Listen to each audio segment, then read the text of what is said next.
সুপ্রিয় দর্শক, আসসালামু আলাইকুম। কেমন আছেন সবাই? আশা করছি যে যেখানে আছেন ভালো আছেন এবং সুস্থ আছেন। সবাইকে স্বাগতম জানাচ্ছি আমার আরেকটি নতুন রেসিপি দেখার জন্য। আমি আজকে আপনাদের সাথে শেয়ার করছি রাঁধুনি রেডিমিক্স রোস্টের মশলা দিয়ে রাজকীয় স্বাদের চিকেন রোস্ট, যেটার স্বাদ বিয়েবাড়ি রোস্টের চাইতে অনেক বেশি মজা হবে, অর্থাৎ বিয়েবাড়ির চিকেন রোস্টের স্বাদকে হার মানাবে। তাহলে চলুন শুরু করা যাক। প্রথমে আমি এখানে দেখেন লেগ পিস নিয়েছি, আমি সবগুলো লেগ পিস নিয়েছি। আমি এগুলো দিয়ে ভালো করে পরিষ্কার করে নিয়েছি। এগুলো আমি একটু ম্যারিনেট করে নিয়েছি। তার জন্য আমি স্বাদ অনুযায়ী লবণ দিয়ে দিয়েছি, 1 টেবিল চামচ শুকনো লঙ্কার গুঁড়া দিয়ে দিয়েছি, হাফ টিস্পুন হলুদের গুঁড়াও দিয়ে দিয়েছি। দেওয়ার পর আমি সবগুলো একটু ভালো করে মিক্স করে নিচ্ছি। দেখেন মিক্স করা হয়ে গেছে। আমি এটা এক পাশে রেখে দিচ্ছি। আমি পরের স্টেপে চালাচ্ছি। আমি একটা পেস্ট তৈরি করে নিচ্ছি। তার জন্য আমি এখানে 1 কাপ পেঁয়াজ বেরেস্তা আগে থেকে করে নিয়েছি, সেটা দিয়ে দিয়েছি। আমি দেখেন এখানে কাঠবাদাম পেস্ট করে নিয়েছিলাম আগে থেকে, সে কাঠবাদামের পেস্টও দিয়ে দিয়েছি। আমি এখানে হাফ কাপের মতো টক দই দিয়ে দিয়েছি। আমি এখানে 3-4টা কাঁচা লঙ্কা মাঝখান থেকে ভেঙে দিয়ে দিচ্ছি। দেওয়া হয়ে গেছে। আমি 2 টেবিল চামচের মতো টমেটো সস দিয়ে দিচ্ছি। দেখেন সবগুলো দেওয়া হয়ে গেছে। আমি এটাকে ভালো করে ব্লেন্ড করে পেস্ট তৈরি করে নিয়েছি। দেখেন পেস্টটা তৈরি হয়ে গেছে। এখন কিন্তু সব মশলা রেডি হয়ে গেছে। আমি এখন রোস্টটা ভেজে নিচ্ছি। তার জন্য আমি আগে থেকে যে পেঁয়াজ বেরেস্তা করেছিলাম সে অয়েলটা দিয়ে দিয়েছি। দেখেন গরম হয়ে গেছে। এখন আমি লেগ পিসগুলো একটু ভালো করে ভেজে নিচ্ছি। এটা কিন্তু কড়া করে ভাজা যাবে না, হালকা করে ভেজে নিতে হবে। আশা করছি আজকের রেসিপিটা আপনাদের কাছে ভালো লাগবে। ভালো লাগলে প্লিজ আমার চ্যানেলটা সাবস্ক্রাইব করে পাশে থাকার বেল আইকনটি প্রেস করে রাখবেন, আমাকে সাপোর্ট করবেন। দেখেন আমি হালকা করে ভেজে নিয়েছি, বেশি কড়া করে ভাজি নেই। চিকেনগুলো ভাজা হয়ে গেছে। দেখেন আমি সবগুলো ভেজে উঠিয়ে নিয়েছি। এখন আমি এক পাশে রেখে দিচ্ছি। আমি এখন রান্না করেছি, তার জন্য আমি এখানে 1 কাপ পেঁয়াজ কুচি করে রেখেছিলাম, সেটা দিয়ে দিয়েছি। দেওয়ার পরে আমি পেঁয়াজটা ভালো করে একটু ভেজে নিচ্ছি, যেন পেঁয়াজের ফ্লেভারটা চলে যায়। তার জন্য দেখেন পেঁয়াজটা ভাজা হয়ে গেছে। আমি গোটা মশলার মধ্যে তেজপাতা, দারুচিনি দিয়ে দিয়েছি। দেখেন আমি এখানে 3টা এলাচও দিয়ে দিয়েছি। এখানে আমি ছোট একটা স্টার এনাস দিয়ে দিয়েছি। সবগুলো এখন ভালো করে একটু ভেজে নিয়েছি। আমি এখানে রসুন এবং আদার পেস্ট দিয়ে দিচ্ছি 2 টেবিল চামচের মতো, সেগুলো একটু ভালো করে ভেজে নিচ্ছি। দেখেন ভাজা হয়ে গেছে। যে পেস্টটা আমি আগে থেকে তৈরি করে রেখেছিলাম সেটা এখানে ঢেলে দিয়েছি। দেওয়ার পরে আমি চুলার ফ্লেমটা কিন্তু লো মিডিয়ামে রেখে এই মশলাটা একটু ভালো করে কষিয়ে নিচ্ছি।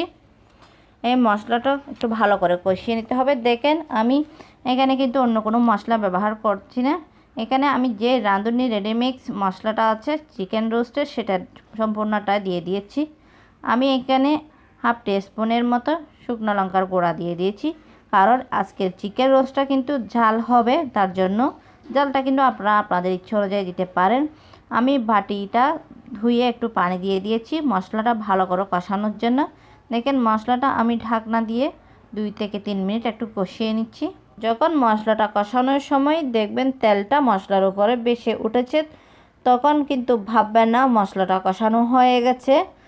এরপরে কিন্তু আমি মশলাটা আরও অনেকক্ষণ সময় নিয়ে কষিয়ে নিচ্ছি। মশলাটা কষানোর সময়ে একটু ধৈর্য নিয়ে কষাতে হবে।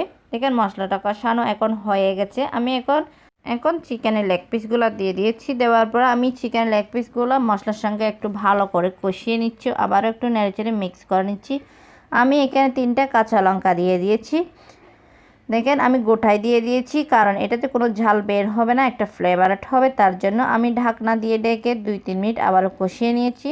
এই চিকেনের লেগ পিসগুলো কিন্তু দাঁড়িয়ে থেকে অনবরত নেড়েচেড়ে কষিয়ে নিতে হবে, না হয় পুড়ে গেলে কিন্তু খাবারের স্বাদটা নষ্ট হয়ে যাবে। তার জন্য আমি এখানে স্বাদ অনুযায়ী আবার একটু লবণ দিয়ে দিচ্ছি। লবণটা একটু বুঝে শুনে দিতে হবে, কারণ আমাদের আগে থেকে লবণ দেওয়া আছে। তার জন্য মাংসটা কষানো হয়ে গেছে। আমি এখানে 1 গ্লাস ঘন লিকুইড মিল্ক দিয়ে দিয়েছি। মিল্কটা আগে থেকে আমি ঝাল করে ঘন করে নিয়েছিলাম, সেটা এখানে দিয়ে দিয়েছি। দেওয়ার পর আমি ভালো করে নেড়েচেড়ে আমি 5 মিনিট রান্না করে নিয়েছি। দেখেন চিকেন রোস্টটা দেখতে কত লোভনীয় হয়েছে, আর খেতেও কিন্তু অনেক বেশি মজা। তৈরি করে গেলে কিন্তু বুঝতে পারবেন এটা খেতে কতটা টেস্টি। আমি এখানে 1 টেবিল চামচ চিনি অ্যাড করেছি, কারণ আজকে চিকেন রোস্টটা কিন্তু অনেক ঝাল। আমি 1 টেবিল চামচ ঘিও দিয়ে দিয়েছি। আমি এখানে হাফ টিস্পুনের মতো কেওড়া জল দিয়ে দিয়েছি। কেওড়া জল আর গোলাপ জল দুটোটা একসঙ্গে আমি মিক্স করে দিয়ে দিয়েছি। দেওয়ার পর আমি ডেকে 5 মিনিট আবার একটু দমে দিয়েছিলাম। এখন নেড়ে ছেড়ে দেখেন দেখতে কত লোভনীয় হয়েছে। আজকের এই ঝাল চিকেন রোস্টটা খুবই সহজ। এখন কিন্তু চিকেন রোস্টটা তৈরি হয়ে গেছে। এখন কিন্তু পরিবেশনের পালা। আমি আপনাদেরকে পরিবেশন করে দেখাচ্ছি।